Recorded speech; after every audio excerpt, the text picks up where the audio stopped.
Melunak, PBB akhirnya kirim bantuan untuk Palestina. Overnight, we received extremely worrying reports of additional civilian infrastructure being hit in Gaza, including in the central COVID-19 testing lab and other health and humanitarian facilities. In addition, we continue to receive reports of significant displacement of Palestinians within the Gaza Strip.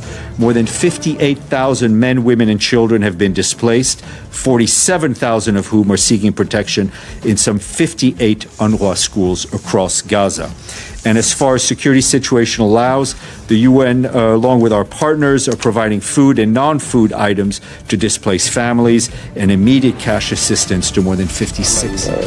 بالتنسيق وهناك توافق كامل فيما بيننا وبين السلطة الوطنية وفخامة الرئيس محمود عباس وفخامة الرئيس السيسي من أجل تدعيم كل الوسائل للتوصل إلى الهدف المشترك وإقامة الدولة. نحن نحرص على دعم الشعب الفلسطيني سواء كان في الضفة الغربية أو في قطاع غزة، العمل على إزالة ما تعرض له الشعب الفلسطيني، المساعدات التي سوف يتم تقديمها الآن مساعدات الإنسانية من خلال معبر رفح، استمرارها والتنسيق مع Perserikatan Bangsa-Bangsa atau PBB akhirnya menyerukan perbaikan wilayah Palestina yang mengalami kerusakan akibat serangan militer Israel, khususnya di Gaza yang berpendudukan padat. PBB khawatir akan ada ancaman penyebaran COVID-19. Lynn Hastings, koordinator kemanusiaan PBB, mengatakan eskalasi telah memperburuk situasi kemanusiaan yang sudah mengerikan di Gaza. Itu dihasilkan oleh hampir 14 tahun blokade dan perpecahan politik internal, di samping permusuhan yang berulang. Demikian katanya pada Senin 24 Mei 2021. Ia melanjutkan PBB terus memastikan dukungan untuk menangani kebutuhan yang sudah ada, termasuk yang timbul dari pandemi yang sedang berlangsung. Demikian ucapnya. Israel telah memblokade Gaza sejak 2007 dengan alasan mencegah Hamas membawa senjata. Menurut Hastings, PBB telah lama meminta Israel menghentikan blokade. PBB akan terus meminta Israel menghentikan blokade. Demikian ujar dia. Tuntut Israel buka blokade. PBB serukan imbauan bantuan internasional untuk Gaza. Perserikatan Bangsa-Bangsa atau PBB meluncurkan seruan kepada dunia internasional untuk memberikan bantuan memperbaiki kerusakan di Gaza akibat pertempuran Israel dan Hamas yang kini memasuki fase gencatan senjata, terutama dalam rangka mengantisipasi ancaman penyebaran COVID-19 setelah rudal Israel menghancurkan satu-satunya gedung fasilitas vaksin di Gaza. Kami juga harus memastikan dukungan untuk terus menangani kebutuhan yang sudah ada, termasuk yang timbul dari pandemi yang sedang berlangsung. Demikian kata Koordinator Kemanusiaan Perserikatan Bangsa-Bangsa untuk wilayah Palestina, Lynn Hastings, dilansir Reuters dari Antara pada Senin 24 Mei. Israel telah memblokade Gaza sejak 2007 untuk mencegah Hamas membawa senjata. Hastings mengatakan PBB telah lama meminta Israel menghentikan blokade. Menurutnya kini kondisi Gaza semakin parah akibat dampak aksi saling balas roket dan rudal kedua belah pihak dalam pertempuran beberapa pekan terakhir. Eskalasi telah memperburuk situasi kemanusiaan yang sudah mengerikan di Gaza, yang dihasilkan oleh hampir 14 tahun blokade dan perpecahan politik internal, di samping permusuhan yang berulang. Demikian tutur Hastings dalam sebuah pernyataan yang dikeluarkan dari Palestina. Sebelumnya, Presiden AS Joe Biden mengatakan Washington akan bekerja dengan badan-badan PBB untuk mempercepat bantuan kemanusiaan untuk Gaza. Namun AS menerapkan aturan khusus dalam membuka akses bantuan, dengan cara yang tidak mengizinkan Hamas untuk mengisi kembali persenjataan militernya. Demikian ujar orang nomor 1 AS itu beberapa waktu lalu. Menteri Luar Negeri AS Antony Blinken menambahkan, pemerintahan Biden sekarang fokus pada bantuan, rekonstruksi, dan diplomasi. Diakhirinya kekerasan dapat membantu mengubah arah menuju perdamaian jangka panjang. Kami memiliki banyak pekerjaan untuk mencapai titik itu. Demikian tutur dia.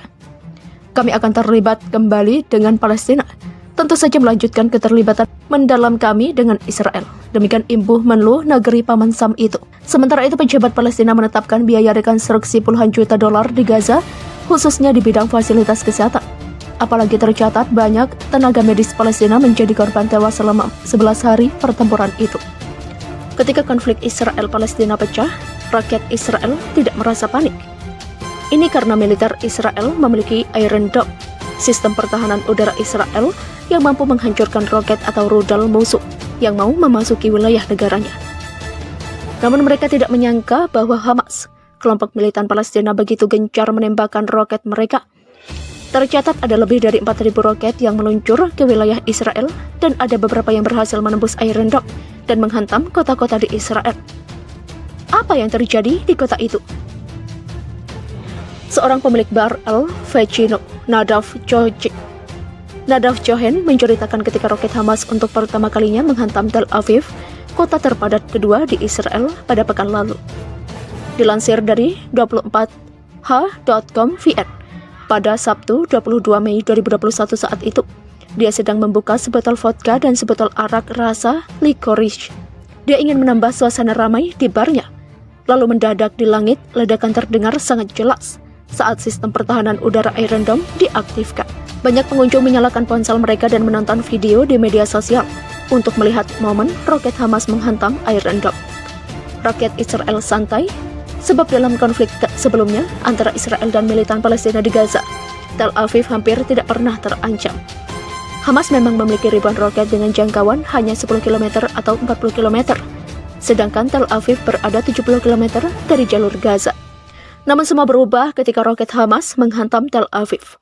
Kejadian itu menjadikan kota terpadat kedua di Israel itu menjadi garis depan dalam pertempuran. Terakhir kali sebuah roket mendarat di Tel Aviv, banyak orang bahkan tidak mengetahuinya. Demikian kata Cohen kepada Washington Post.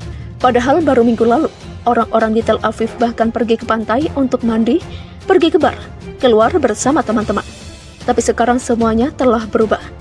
Sejak pertempuran meletus pada 10 Mei 2021, 3 orang di Israel telah tewas oleh roket Hamas. Dari 3.300 roket yang ditembakkan Hamas ke wilayah Israel sejauh ini, diperkirakan ratusan telah mendarat di Tel Aviv. Sejak awal Tel Aviv memang menjadi target Hamas, kata Abu Ubaidah, juru bicara Hamas. Ini karena Yerusalem masih dianggap suci oleh sebagian besar kelompok militan Hamas. Kota Tel Aviv memiliki kurang dari 500.000 penduduk, tetapi wilayah metropolitan Tel Aviv dihuni oleh 3,8 juta orang, menurut statistik tahun 2019. Orang-orang di wilayah metropolitan Tel Aviv terbiasa dengan sirine yang dibunyikan setiap malam. Oleh karenanya mereka selalu memiliki plan B. Setiap kali pesan alarm diterima dari pihak berwenang, orang-orang lari ke tempat penampungan. Sebab titik di mana roket itu jatuh adalah sesuatu yang tidak dapat diprediksi oleh siapapun. Contoh, di gedung konser di Herzliya, utara Tel Aviv. Penyanyi Sully, Ren, dan bandnya bergegas ke bawah tanah untuk menghindari roket. Sekolah-sekolah di Tel Aviv juga telah ditutup sementara hingga situasi menjadi lebih aman. Sejak Perang Gaza 2014, Hamas telah menemukan cara untuk membawa Tel Aviv ke dalam keadaan darurat. Pensiunan Kolonel Miri Eisid, mantan perwira intelijen senior di militer Israel, mengatakan Hamas telah mengubah taktiknya, di mana mereka membanjiri sistem pertahanan udara dengan menembakkan ratusan roket ke suatu daerah di dalam negeri hanya dalam beberapa menit. Hamas memiliki kemampuan ini berkat fasilitas produksi roket bawah tanah. Hamas meluncurkan lebih banyak roket dan mereka juga mengubah taktik mereka. Mereka tidak lagi meluncurkan roket secara bertahap untuk mengatasi kemampuan sistem Iron Dome, tapi malah menambahkannya berkali-kali lipat dengan hulu ledak yang lebih besar. Demikian kata Eisid. Karena rakyatnya terancam, Perdana Menteri Israel Benjamin Netanyahu angkat bicara. Dia menekankan bahwa operasi militer tidak dapat berakhir tanpa menjamin keamanan rakyat.